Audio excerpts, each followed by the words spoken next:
ಎಷ್ಟೊಂದು ಅಚ್ಚರಿಗಳು ತುಂಬಿವೆ ಈ ಬದುಕಿನಲ್ಲಿ. ಬದುಕಿನ ಅರ್ಥವೇ ಗೊತ್ತಿಲ್ಲದೆ ಬದುಕುವವರು ಒಂದು ಕಡೆ, ಬದುಕಿನ ಅರ್ಥ ಗೊತ್ತಾದರೂ ಏನೂ ಮಾಡಲಾಗದೆ ಒದ್ದಾಡುವವರು ಇನ್ನೊಂದು ಕಡೆ. ಬದುಕಿನುದ್ದಕ್ಕೂ ಅನಿಶ್ಚಿತತೆ ತಾಂಡವವಾಡುತ್ತಲೇ ಇರುತ್ತದೆ. ಬದುಕು ನಿನ್ನೆಯಂತೆ ಇರುವುದಿಲ್ಲ ನಾಳೆ. ಹೆಜ್ಜೆ ಹೆಜ್ಜೆಗೂ ಸಂಘರ್ಷ, ಮನಸ್ಸಿನ ಜೊತೆ ಮನುಷ್ಯನ ಯುದ್ಧ ನಿರಂತರ. ಹುಚ್ಚು ಕುದುರೆಯಂತೆ ಓಡುವ ಮನಸ್ಸಿನ ಹಿಂದೆ ಬಿದ್ದ ಮನುಷ್ಯ ತನ್ನನ್ನು ಮರೆಯುತ್ತಾನೆ, ತನ್ನ ಗುರಿಯನ್ನೂ ಮರೆಯುತ್ತಾನೆ. ಬದುಕು ಛಿದ್ರವಾಗುತ್ತೆ. ಅಪಾರ ಬುದ್ಧಿಶಕ್ತಿಯಿದ್ದರೂ, ಅದ್ಭುತ ಜ್ಞಾನಶಕ್ತಿಯಿದ್ದರೂ, ಜಗತ್ತನ್ನೇ ಗೆಲ್ಲುವ ವಿಶ್ವಶಕ್ತಿಯೇ ಜೊತೆಗಿದ್ದರೂ ಮನುಷ್ಯ ಸೋತು ಸುಣ್ಣವಾಗುತ್ತಾನೆ. ಬದುಕು ಬಣ್ಣ ಕಳೆದುಕೊಳ್ಳುತ್ತೆ, ಸುಟ್ಟ ಬೂದಿಯಾಗುತ್ತೆ. ಮನುಷ್ಯನ ಈ ಅಧೋಗತಿಗೆ ಕಾರಣ ಏನು?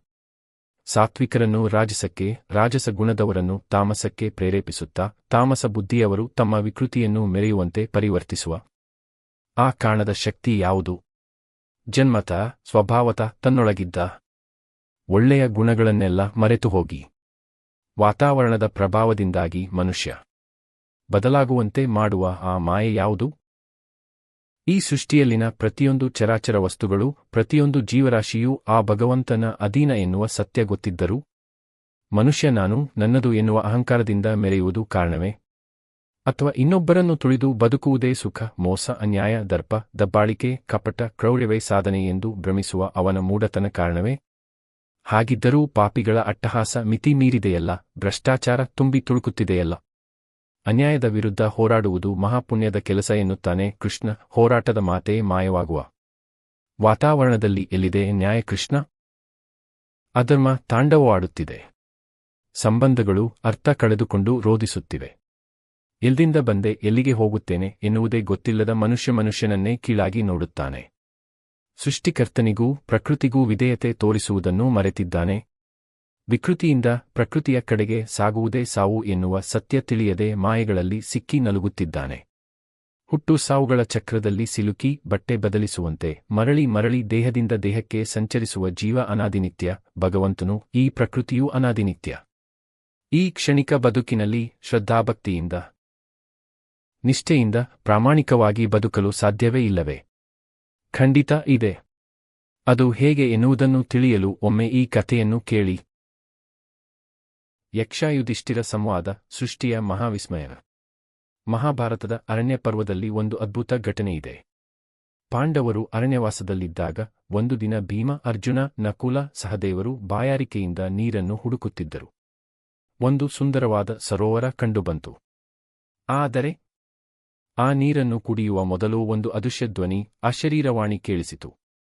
ನನ್ನ ಪ್ರಶ್ನೆಗಳಿಗೆ ಉತ್ತರಿಸಿದ ನಂತರವೇ ನೀರು ಕುಡಿಯಬೇಕು. ಆ ಮಾತನ್ನು ಲೆಕ್ಕಿಸದೆ ಸಹದೇವ, ನಕುಲ, ಅರ್ಜುನ, ಭೀಮ ಒಬ್ಬೊಬ್ಬರಾಗಿ ನೀರು ಕುಡಿದು ನೆಲದ ಮೇಲೆ ಕುಸಿದು ಬಿದ್ದರು. ಅವರನ್ನು ಜೀವಹೀನರಾಗಿ ನೋಡಿ ಯುಧಿಷ್ಠಿರನು ದುಃಖದಿಂದ ಅಲ್ಲಿಗೆ ಬರುತ್ತಾನೆ. ಆ ಸಮಯದಲ್ಲಿ ಆ ಅದೃಶ್ಯ ಶಕ್ತಿ, ಯಕ್ಷನು, ಯುಧಿಷ್ಠಿರನಿಗೆ ಪ್ರಶ್ನೆಗಳನ್ನು ಕೇಳಲು ಪ್ರಾರಂಭಿಸುತ್ತಾನೆ. ಯುಧಿಷ್ಠಿರನು ಧರ್ಮದ ರೂಪ, ಜ್ಞಾನಿಯ ರೂಪ. ಅವನು ಶಾಂತವಾಗಿ ಪ್ರತಿಯೊಂದು ಪ್ರಶ್ನೆಗೆ ಉತ್ತರಿಸುತ್ತಾನೆ. ಅಂತಿಮವಾಗಿ ಯಕ್ಷನು ಕೇಳಿದ ಪ್ರಶ್ನೆ, ಈ ಸೃಷ್ಟಿಯಲ್ಲಿಯೇ ಅತ್ಯಂತ ದೊಡ್ಡ ವಿಸ್ಮಯ ಯಾವುದು?